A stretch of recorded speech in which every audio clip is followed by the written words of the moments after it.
இதுதான் காலையில் நான் உங்களுக்கு சொன்ன லூமோந்து செமிசல் கடலுக்கு நடுவில் இருக்கிற தேவாலயம். அது வந்து ஒரு மலையில், அதை விட ஒரு கோட்டை உண்டு. அது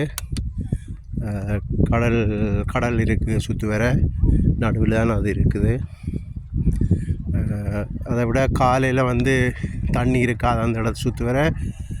அப்புறம் மத்தியானத்துக்கு பிறகு தண்ணி வந்துடும் அந்த இடத்துல. இப்படியே மேலுக்கு ஏறி போவோம், பார்ப்போம்.